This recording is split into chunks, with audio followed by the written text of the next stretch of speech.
के बारे में। अस्सलाम वालेकुम बेटा, आपको फर्स्ट चैप्टर में स्टार्ट कराया हुआ था और आई थिंक आपको जो आज टॉपिक पढ़ना है वो टॉपिक जो वो स्पीशीज़ के बारे में पढ़ना है। स्पीशीज़ में क्या है, आइन, ठीक है। आइन के बारे में आपको पढ़ा रहा हूँ। केमिस्ट्री में आइंस क्या होते हैं? आइंस बेटा ऐसे जो वो पार्टिकल्स हैं जिनके ऊपर पॉजिटिव या नेगेटिव चार्ज हो, ठीक है। The species that have positive or negative charge on it are called ions, ठीक है। आइंस कब बनते हैं?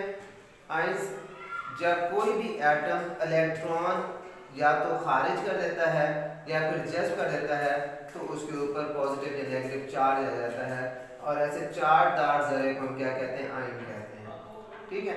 तो आयन क्या हैं? आयंस ऐसे ज़रात हैं जिनके ऊपर या पॉजिटिव या नेगेटिव चार्ज हो। तो आयन क्या है? ऐसे ज़रात जिन पर पॉजिटिव या नेगेटिव चार्ज हो, उसको क्या कहते हैं? आयन कहते हैं। और ये आयन बनते कैसे हैं? जब कोई न्यूट्रल एटम इलेक्ट्रॉन खारिज कर देता है या फिर वो इलेक्ट्रॉन जज्ब कर लेता है तो उसके ऊपर पॉजिटिव या नेगेटिव चार्ज आता है। यहाँ मैं आपको बात समझा दूँ ज़रा। पहले तो आप ये बात जो समझ लें कि हमारे पास एटम के बारे में पढ़ते हैं। Atom the smallest particle of a substance which may or may not have independent existence is called atom। यानी एक ऐसा ज़रा जो अपना वजूद आज़ादाना बरकरार रख सके या ना रख सके, उसको एटम कहते हैं। एटम हमेशा क्या होता है? एटम हमेशा न्यूट्रल होता है। क्यों न्यूट्रल होता है? उसकी वजह बता दूं। एक एटम के पास इलेक्ट्रॉन,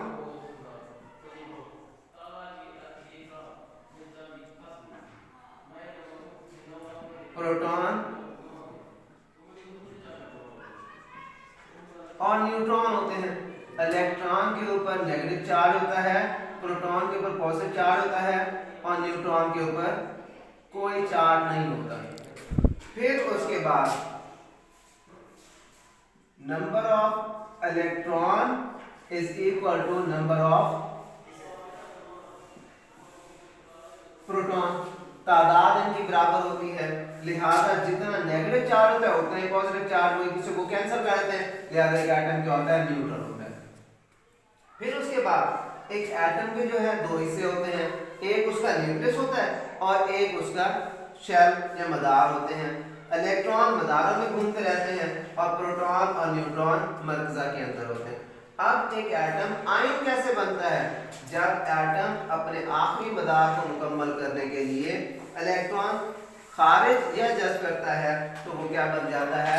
पॉजिटिव या नेगेटिव, और उसको हम क्या कहते हैं? आयन कहते हैं। अब अगर किसी एटम के आखिरी मदार में एक, दो या तीन इलेक्ट्रॉन हो तो उसने इलेक्ट्रॉन क्या करने होते हैं? खारिज करने होते हैं। और किसी के पास अगर 5, 6 या 7 हो तो वो क्या करता है? वो जज्ब करता है। जब कोई एटम इलेक्ट्रॉन खारिज करेगा तो उसके ऊपर कौन सा चार्ज आएगा? पॉजिटिव चार्ज आएगा। और जब कोई एटम इलेक्ट्रॉन गेन करता है तो उसके ऊपर नेगेटिव चार्ज आता है, ठीक है। तो इस लिहाज से हमारे पास आयंस कितनी किस्म के होते हैं?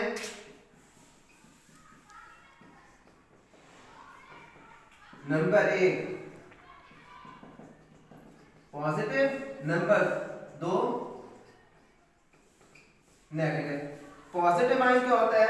जब कोई एटम इलेक्ट्रॉन खारिज करता है तब वो क्या बन जाता है? पॉजिटिव आयन बन जाता है। और जब कोई एटम इलेक्ट्रॉन जज्ब करता है तो वो क्या बन जाता है?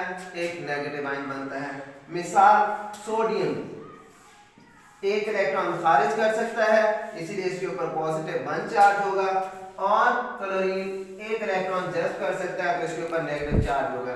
जो पॉजिटिव चार्ज है हम उसको कैटायन भी कहते हैं और जो नेगेटिव चार्ज है उसको एनाइन कहते हैं। अब एटम और आयन में फर्क है, वो फर्क आपने जब वो याद करना है। एटम क्या होता है? एक न्यूट्रल पार्टिकल है। आयन क्या है? आयन जिसके ऊपर पॉजिटिव और नेगेटिव चार्ज हो। एटम एक स्टेबल जमा पार्टिकल है आयन कभी भी जो स्टेबल नहीं होता, वो एक हाईली अनस्टेबल और रिएक्टिव जो स्पीशीज बन जाता है, ठीक है।